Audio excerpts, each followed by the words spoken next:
O historiador é alguém que estuda as experiências das pessoas no passado. Como é que as pessoas viviam, como é que elas pensavam, como é que elas sentiam, tanto no passado mais perto da gente, quanto no passado mais longínquo. E talvez quanto mais longe, mais interessante é. Na verdade, é uma viagem como se fosse a um país desconhecido, porque ele tem uma série de informações, que são as informações dele, daquilo que ele traz em termos de formação intelectual, etc. Mas, ao mesmo tempo, ele tem que descobrir o que é aquela sociedade e tentar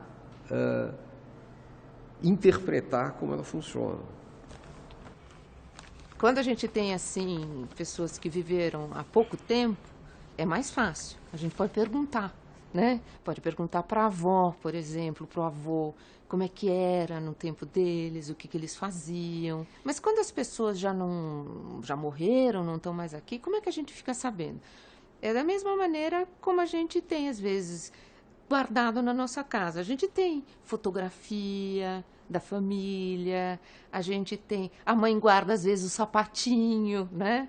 Enfim, essas coisas todas que fizeram parte da vida de alguém, os textos que foram escritos, os documentos de identidade, os objetos, hoje em dia a gente tem câmera, pode gravar. É através desses elementos, né, dessas coisas materiais ou imateriais, que a gente aprende como é que as pessoas eram, como é que elas viviam, o que que elas queriam, como elas brincavam e assim por diante.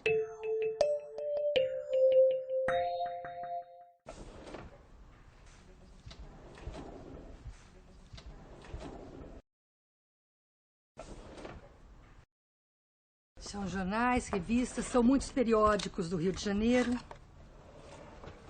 Nós nem temos o suporte em papel. Muitas vezes a gente só tem o microfilme mesmo.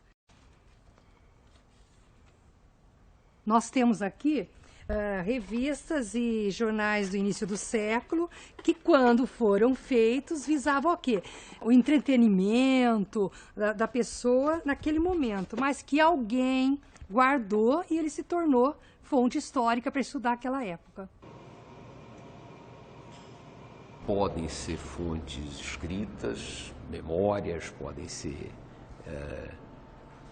fontes oficiais, podem ser até às vezes são fontes que não são puramente numéricas, por exemplo, estatísticas. Fontes também são fotografias, quadros, filmes, cartazes, enfim, praticamente tudo pode servir como fonte.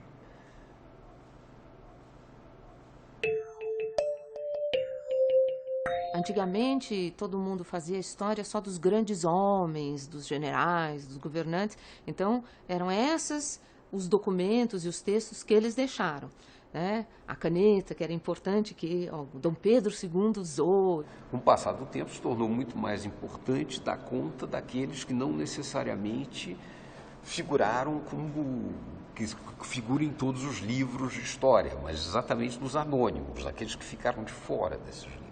Com os escravos, com os indígenas, com os operários, enfim, com aqueles que, de certa forma, constituem em diferentes momentos, os marginalizados.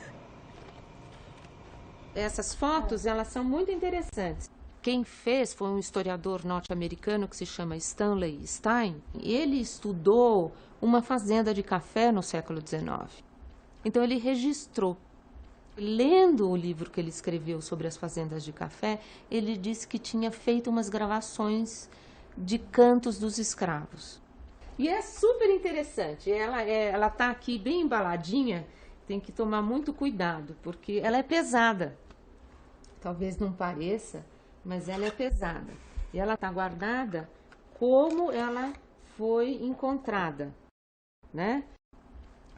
E a bobina é inimaginável que isso aqui, tá vendo? Contenha os sons, né? Mas era assim que se gravavam os sons naquele período, né? Ela está toda embaladinha para conservar, tá vendo? E ela está aqui.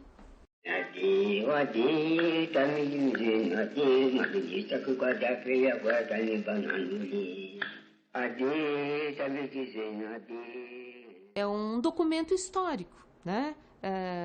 De um modo de ver o mundo que os escravos tinham e que permaneceu nos seus netos e bisnetos e que ainda hoje é cultivado. Isso que é mais legal no caso do jongo, é que ele não morreu. E exatamente para que ele não morra e não desapareça, ele foi tombado como uma prática, um patrimônio, né?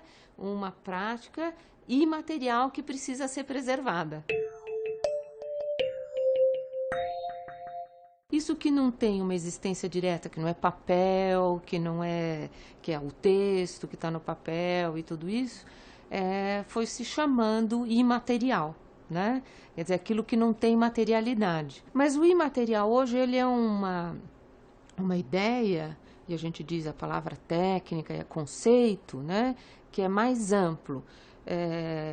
Vem também dos costumes, dos hábitos, das vivências, das crenças, né? Então, hoje em dia há um movimento muito grande para que a gente preserve esses hábitos, essas formas de viver, de sentir, de acreditar, que não estão documentadas de forma nenhuma, que não estão registradas de forma nenhuma. Não estão no papel, não tem foto, não tem gravação,